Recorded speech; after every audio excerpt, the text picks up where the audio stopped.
اور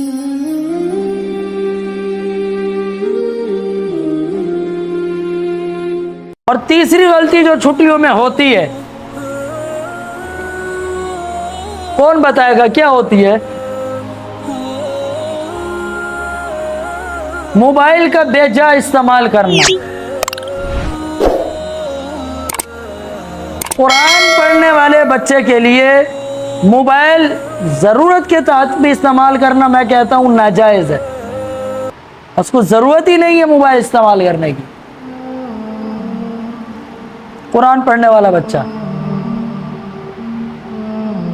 اور قرآن پڑھنے والے بچے کے لیے موبائل اس طرح ہے جیسے شوگر والے کے لیے مٹھائی ہے۔ شوگر والا آدمی اب دسترخوان لگا ہوا ہے، میٹھا رکھا ہوا ہے، سب میٹھا کھا رہا ہے، وہ بھی کہے کہ یار چلو آدھی پلیٹ میں بھی کھا لیتا ہوں، کیا ہوگا؟ کچھ نہیں ہوتا، اللہ مالک ہے، اللہ شافی ہے، اللہ کافی ہے۔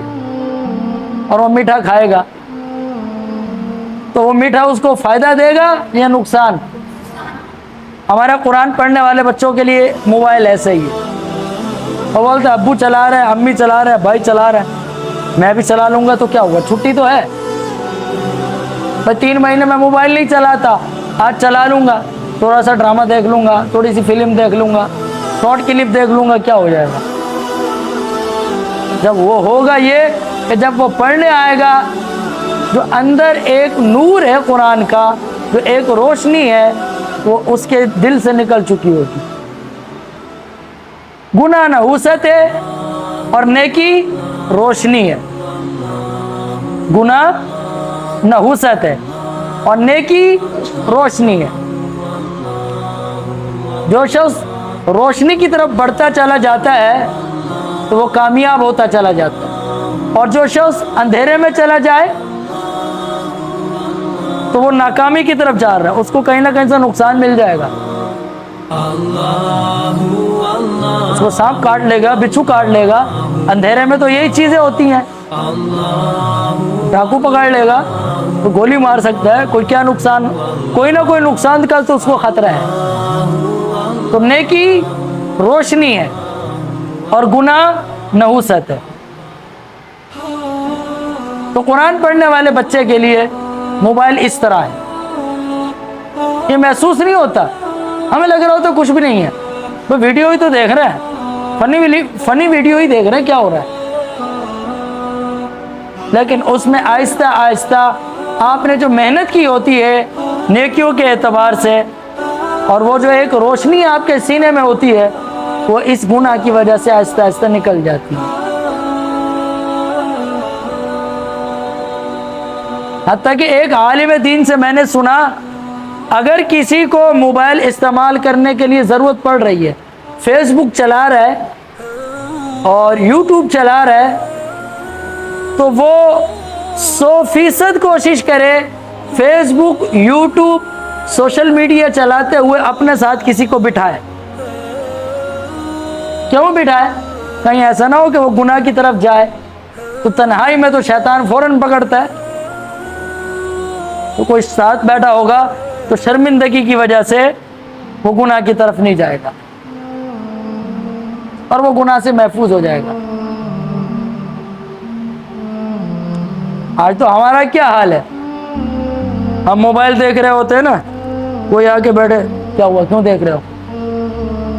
کسی کی پرسنل چیزوں میں دخل اندازی نہیں کرتے۔ بچہ ایسا کرتا ہے، بچہ بھی موبائل لے کے بیٹھا ہوگا نا، ماں پوچھے کہ بیٹا کیا کر رہے ہو؟ ہمیں کچھ نہیں کر رہا۔ یہ چھپانے کا کیا مطلب ہے؟ چھپانے کا مطلب یہ ہے کہ وہ غیر اخلاقی چیز دیکھ رہا ہے۔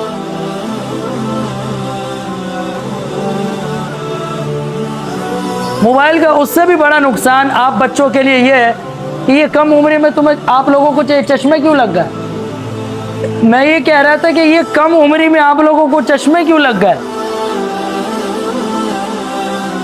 جب موبائل اتنا عام نہیں تھا تو ٹی وی سے جان نہیں چھوٹتی تھی، مسلسل ٹی وی پر نگاہ رکھ ہم نے اپنی نظر کا نقصان کر دیا۔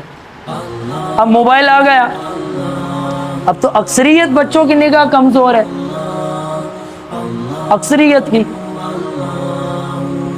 تو مسلسل آپ موبائل کو دیکھ رہے ہیں، مسلسل موبائل کو دیکھ رہے ہیں، ظاہر سی بات ہے اس کی روشنی سے آنکھوں پر اثر تو پڑے گا. ایک نقصان یہ بھی ہے، تو چھٹیوں میں موبائل کا استعمال کرنا یہ بھی آپ لوگوں کی تعلیم پر بہت زیادہ اثر ڈالتا ہے.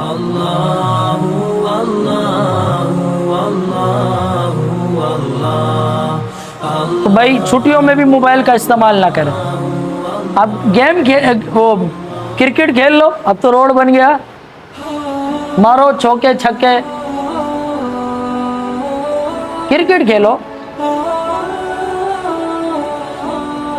ایکسرسائز والی کوئی بھی گیم ہو، فٹ بال کھیلو، فٹ بال تو پاکستان سے غائب ہو گئی. یا چلو گراؤنڈ ہوتے تھے ہم کہیں سے ڈھونڈ کے لے آتے کھیلتے. ہم نے تو یہ ساری چیزیں کھیلی ہیں بچپن میں. کوئی قسمت کا کھیل ہوگا جو میں نے نہ کھیلا ہو. یہ 4B کی گلیوں میں نے ٹائر چلایا ہے،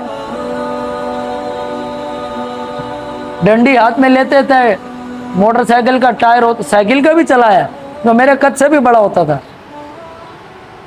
زبردست چیز تھی ہے، سستی کا تو نام ہی نہیں ہوتا تھا.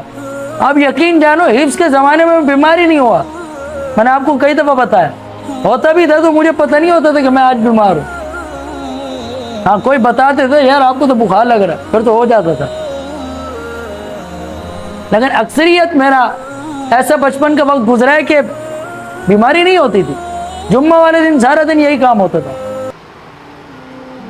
موٹر سائیکل کا ریم ہوتا تھا نا، ریم ہوتا تھا کیا ہے، اس کے درمیان میں ڈنڈی بھسا کے ساتھ ساتھ ریم کے بھاگتے تھے.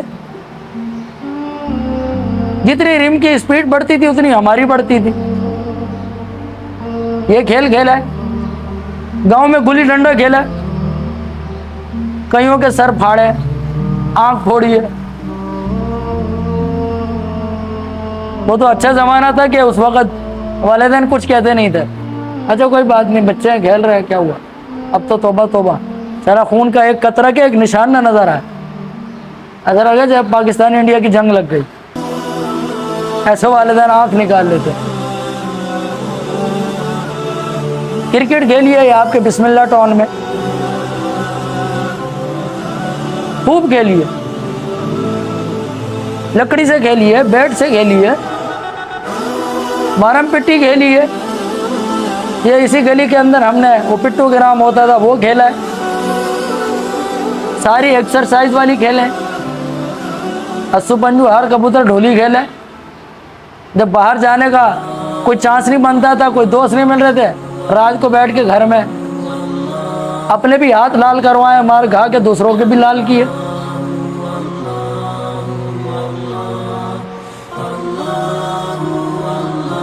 اب یہ کھیلوں سے آپ بچے محروم ہیں. اب اگر اس زمانے میں کوئی اسو پنجو ہار کبوتر ڈولی کھیلے پھر کیا ہوگا؟ کیا ہوگا؟ بچے نہیں لڑیں گے، والدین لڑیں گے. یہ دیکھو آپ کے بچے نے میرے بچے کا حال کیا کیا. ٹھیک ہے کھیل ہے، ہم نے کھیل سے منع نہیں کیا، لیکن یہ دیکھو تو صحیح ہے، کوئی انسانیت ہے. اب یہ حال ہوگا. عدم برداشت ہم میں بہت ہو گیا.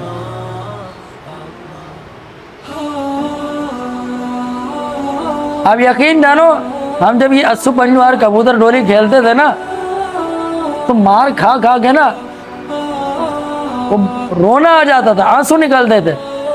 اگلا کہتا تھا ہائے ہائے دیکھو رونے والا رونے والا ہے. اور زبردستی اپنے آپ کو کنٹرول کر کے بیٹھتے تھے کہیں بے عزتی نہ ہو جائے، اور اندر بیٹھے پورے رو رہے ہوتے تھے. اور بعض دفعہ آنسو بھی نکل پڑتے تھے. انسان کتنا برداشت کرے گا. اور بعض دفعہ تو ایسی قسمت خراب ہوتی تھی بار بار ہی اپنا نمبر لگ جاتا تھا. یہ اتار چڑھاؤ تو کھیل میں چلتا ہے، لیکن کہنے کا مقصد یہ تھا ہماری پھر وہی ہے کہ جسمانی جو ایکٹیویٹیز تھی وہ ہم فٹ رہے.